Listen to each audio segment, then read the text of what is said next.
Okay, now let me just see if I can get this straight. You come from another planet, and you're mortal there, but you're immortal here until you kill all the guys from there who have come here, and then you're mortal here. Unless you go back there, or some more guys from there come here, in which case you become immortal here. Again. Something like that. Well, when you actually start explaining it, it kind of makes the whole thing seem kind of silly. I met you on a Thursday, Friday I took you home. Well, Saturday I'm begging you, baby, just leave me alone. You're turning me upside down, pull me to the ground when you shake me, shake me. I'm giving you what you need and I'm begging, please don't break me, love.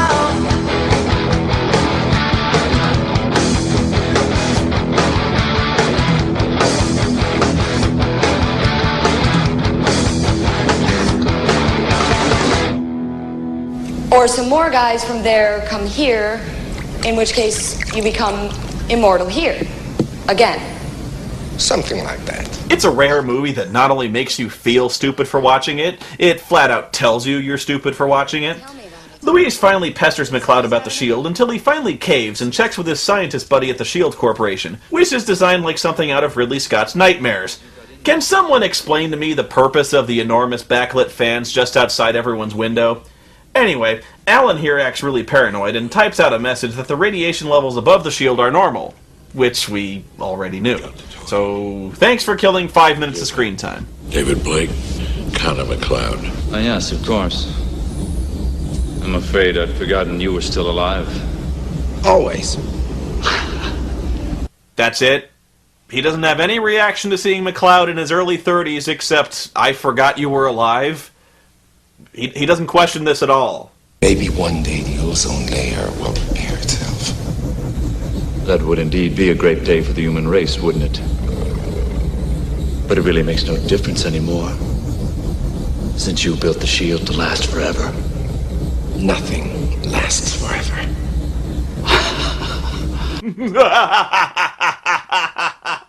Oh man, it's awesome having a Monopoly. I have a toilet made of gold. Meanwhile, Ramirez is still in Scotland. You can tell he's in Scotland because in Scotland there's constant bagpipe music! Excellent threads, dude. Shithead. Somehow he knows exactly where McCloud is, but first he stops into a tailor for a new suit because when you return from death, you reappear in your old clothes. No money, but hey, your head's reattached. Better than a kick in the nuts, I guess. I would like a suit of clothes. And why not indeed? We are the oldest gentleman's tailor in Scotland. I say, my good man, have you noticed how stereotypical I am? I'm English, you know. He doesn't have any money, but luckily he has a pearl earring, which is worth nowhere near what a tailored suit would cost. Is all this necessary? Does this B-plot accomplish anything except being annoying and raising more plot holes? Like, how does he book a transatlantic flight with no money and no passport carrying a 3-foot sword? I don't think Airbus takes pearl earrings as barter. And why is he so mystified by the concept of flight? He's a fucking alien! He's seen spaceships! What assholes running this airline show a safety film of people getting sucked out of a plane before crashing into a fucking mountain? What's the in-flight movie, United 93? Meanwhile, General Katana's taking a cab to the Shield Corporation because... I don't know. He then starts hacking up the cab with his sword because... evil? God damn! Whoa! Shit! Fuck! Yeah! Surprisingly, Jerry the cabbie seems pretty happy about this. Well, for a little while anyway. Hey, you ever thought about just driving away? It's pretty easy. You just put your right foot down on the little narrow vertical pedal. Car would go forward. You would live. Katana somehow manages to get to the board of directors without encountering a single guard, and I still don't really know what he's hoping to accomplish here. Hi. Oh, I think I've had enough of you. Goodbye, Tilla.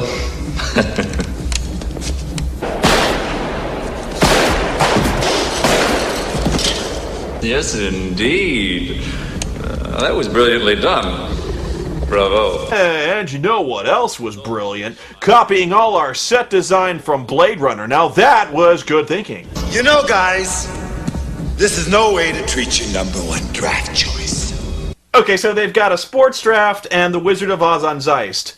Are there any other anachronistic references to Earth culture that you want to make that you'd have no realistic way of knowing? Like, Elvis has left the building, or Lucy, you got some splaining to do?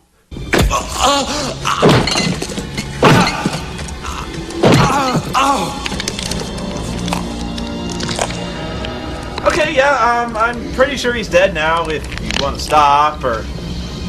Did you, have a point to make besides that, or... Okay, he's dead! The Foley guy is running out of fucking celery, jeez! Dr. Cox here immediately bends over the table and just lets Katana have his way with him, never thinking for a moment to summon his legions of machine gun-wielding stormtroopers who could easily subdue this one guy, however immortal he might be. What exactly is it that you want? Partner?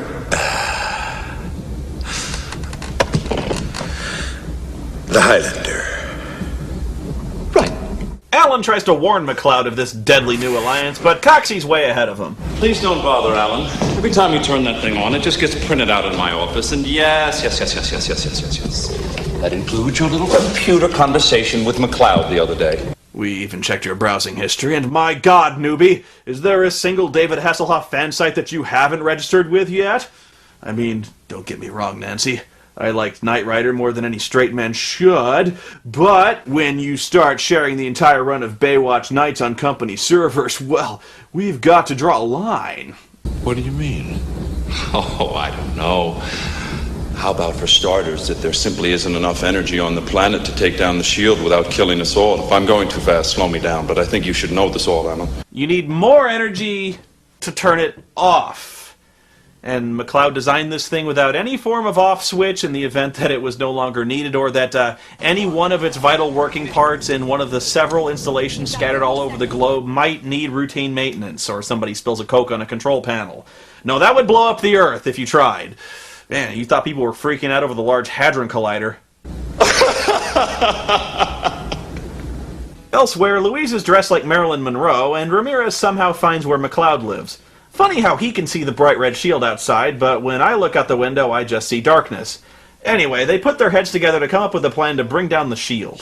McCloud, until you honor your obligations here, you can't return to Zeist and Katana. Your time is now! Oh, shit! Oh, jeez, I'm sorry. I can totally fix this. Do you have any super glue or anything? Hit it, McCloud. Their master plan turns out to be just taking a car and gunning it through the security checkpoint, counting on their immortality to protect them from being shot 100 times. 108. 112 myself. It's actually pretty clever, except for the fact that Louise emerges from the trunk completely unharmed, when in reality you could probably scoop out what's left of her by now with a garden hose and a spatula. And why doesn't Katana warn anyone that the two guys about to break into the building are indestructible? Well. Like a high school reunion down there. Oh, high school reunions. They have high school reunions on Zeist too. No, it really makes no difference now, because they're dead. I don't actually know where our heroes are going or what they hope to accomplish, but they stumble into this room when the doors seal shut, locking them in a room with an enormous descending fan. Okay, why would you ever need to build a room like this unless you happen to be a Bond villain? Who do you look up in the phone book to install giant lowering fan death traps? And why a fan? If you want someone dead, why not just put a bomb in the room? Most people have a full measure of life. And most people just watch it slowly drip away. But if you can summon it all up at one time, in one place, you can accomplish something glorious. Oh, you are so full of shit. I still can't believe this. What is with the bagpipes? What in the hell is he doing? How is he doing it? And how does he know he can do it? While all this is going on, I almost expected the other two guys to look right into the camera and say, "You believe in Ramirez, don't you? Well, clap your hands and help him out!" This is seriously some of the laziest writing I've ever seen in my life. How many plot resolutions can this movie pull right out of its ass? Who knows, Highlander? Who knows?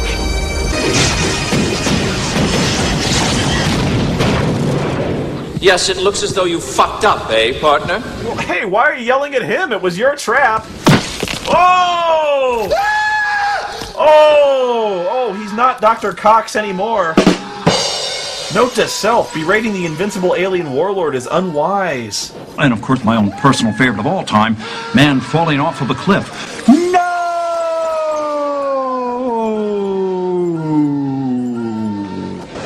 McCloud seems to know where he's going, which is good because I don't, but now the guards have finally caught up with him.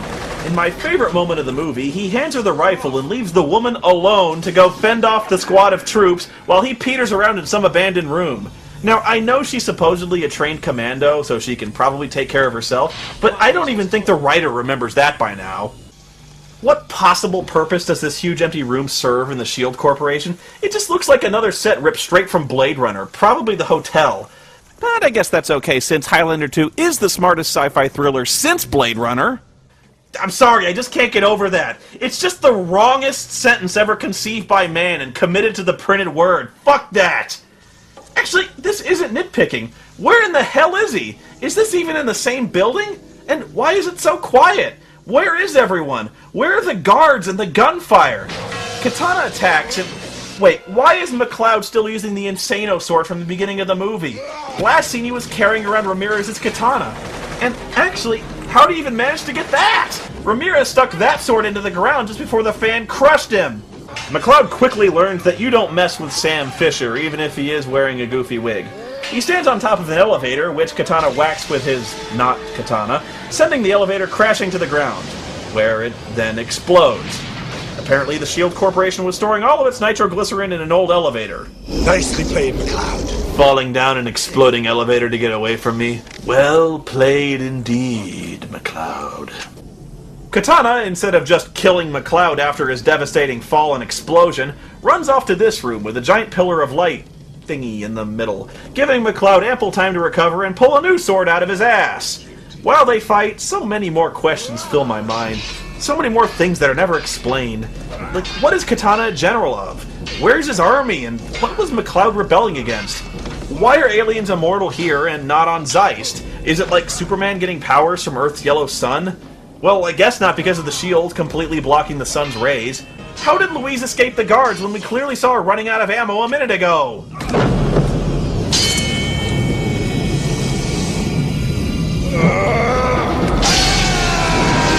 Fuck it, I don't know. McCloud burns Katana's hand off in the light thingy, and the ass-kicking is not far behind.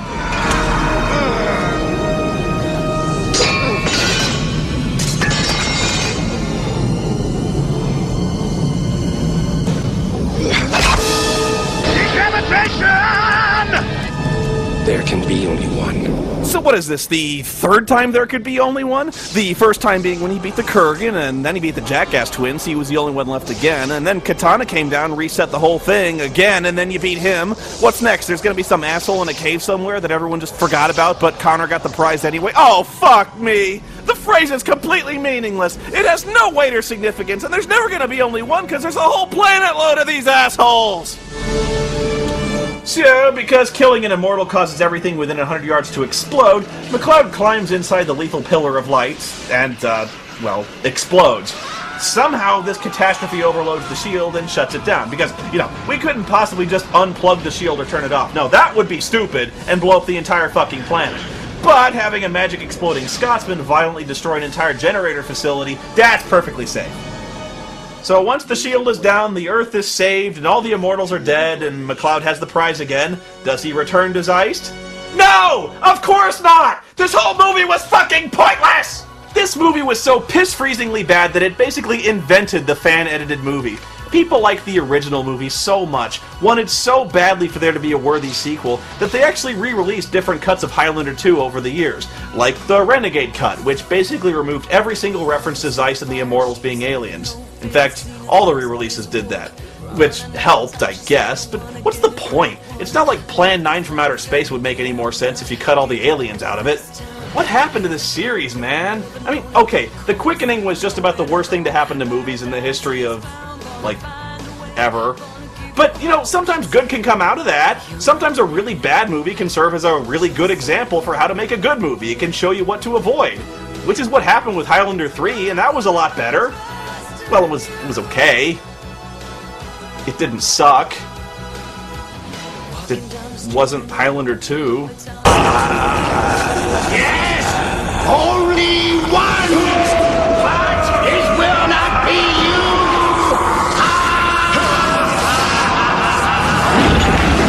you! Okay, it sucked too. Well, there was the television show.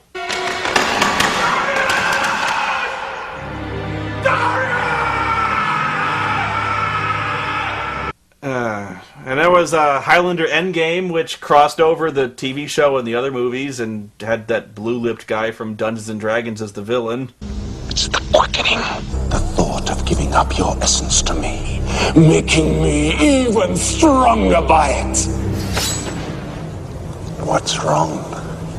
Don't you want to be inside me? Then there was the spin-off TV show. Hundreds, maybe thousands of years of life, and all I have to do is go around decapitating people to survive like you. That's a gift.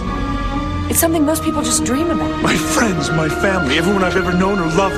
And then there was the cartoon. 7 centuries since the Jetitor swore to regain for man his lost knowledge and freedom. All the immortals took the oath, all except one who dominates the world. But soon an immortal will come to confront him. His name is Quentin MacLeod. He is the Highlander. Oh God.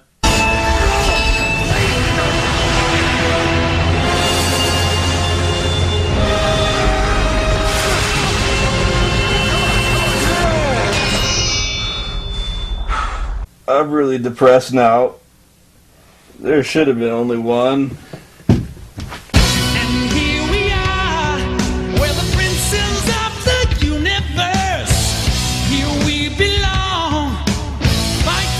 Survival, we've come to be the rulers of your world.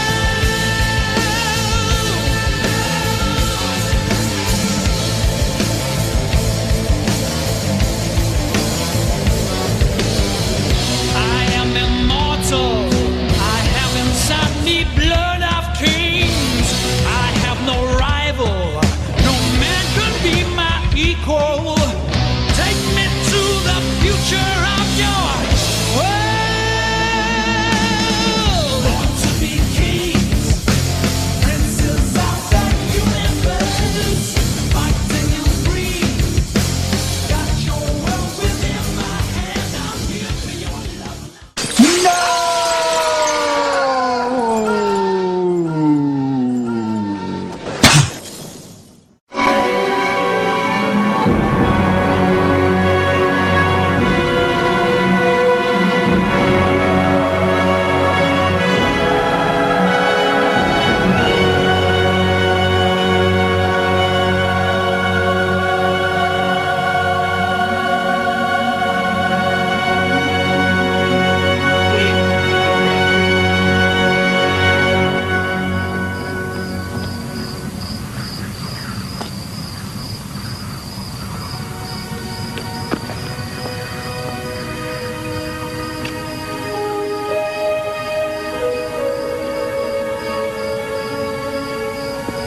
Will you show me your home? Can you see it from here?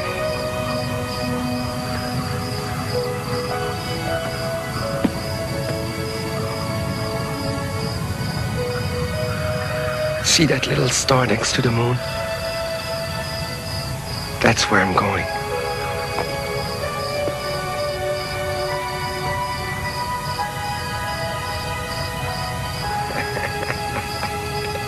Come with me. I can't, and you know it! Sure you can. How? It's a can of magic. Come on. We can do it.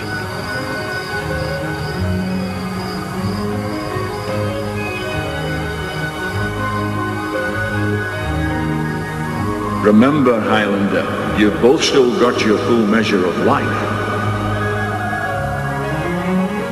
Use it well, and your future will be glorious.